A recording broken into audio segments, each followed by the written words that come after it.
En so stadig maar seker, tik die jaar se laaste ure en sekondes verby. Maar baie welkom weer vandag by jou dagstukkie van Lewe Lig, dag 328. En ons tema vandag is, as die jaar sy asem uitblaas. Psalm 65 vers 12. U kroon die jaar met u goeie gawes. Waar u ook gaan, is daar oorvloed. Elke einde dra reeds die sagtheid en belofte van 'n nuwe begin in hom, as die jaar sy asem uitblaas.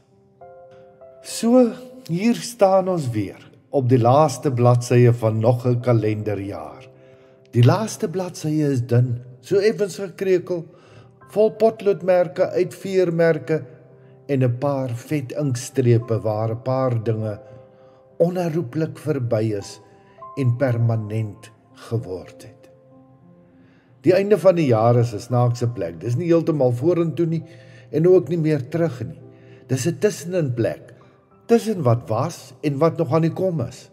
'n Stilstaande oomblik waar jou hart sommer so op gister se paaie terugloop en dan sommer weer koers kry op pad na môre toe. Vir sommiges van ons voel die jaar wat verby is soos 'n wenjaar vol mooi herinneringe. Vir ander voel dit soos 'n oorlewingstog. Vir nog ander lê daar stukke van ons hart op gister se pad. Maar maak nie saak hoe jy hier gekom het nie. Jy is nou hier.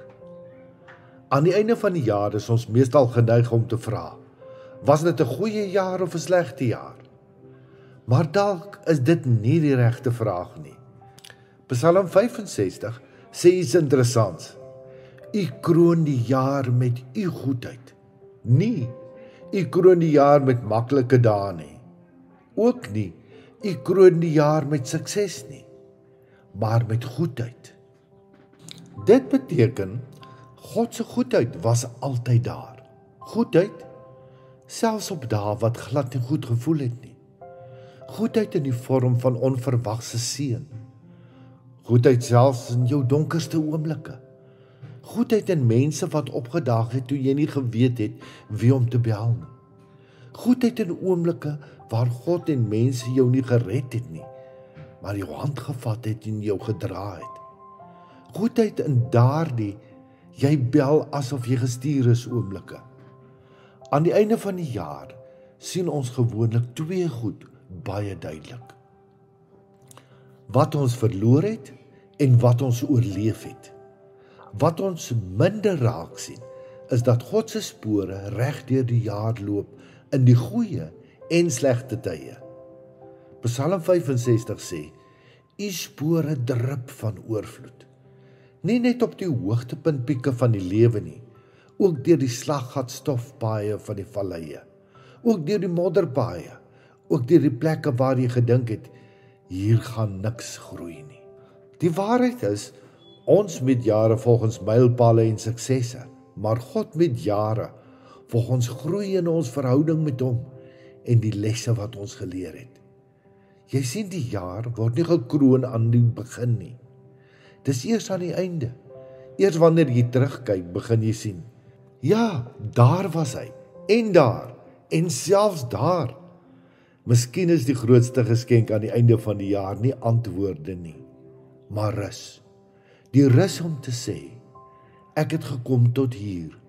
Nie perfek nie, nie onaangeraak nie, maar hier, want goedheid en guns was daar. En dit is genoeg. 'n jaar word nie gemeet aan wat perfek was nie, maar aan wie en wat jou gedra het. Iets om oor na te dink. Hoekom dink jy sukkel ons so om God se goedheid raak te sien? Wat kan ons doen om God se goedheid met ander te deel? Hoe gaan jy vandag begin om op God se goedheid te fokus? Here, dankie vir hierdie jaar, net soos wat dit was. Help my om u goedheid raak te sien, selfs wanneer ek dit gemis het. Ek gee die einde van hierdie jaar in u hande en vertrou u met alles wat vir my voorlê, want u stap saam. Amen. Mag jy in jou terugkyk oor 2025 God se goedheid en guns raak sien. En mag jy ook in jou vorentoe kyk oor 2026 weet dat dieselfde God elke tree van hierdie pad weer saam met jou gaan stap. Liefde groete, Shaal. Om elke dag 'n dagstukkie van Lewelig per WhatsApp te ontvang, is jy meer as welkom om net jou naam en nommer te stuur na die nommer wat hier vir jou aangedui is. Jy is ook meer as welkom om ons Lewelig Gemeenskap Facebookblad of ons Lewelig Gemeenskap YouTube kanaal te besoek. Shalom.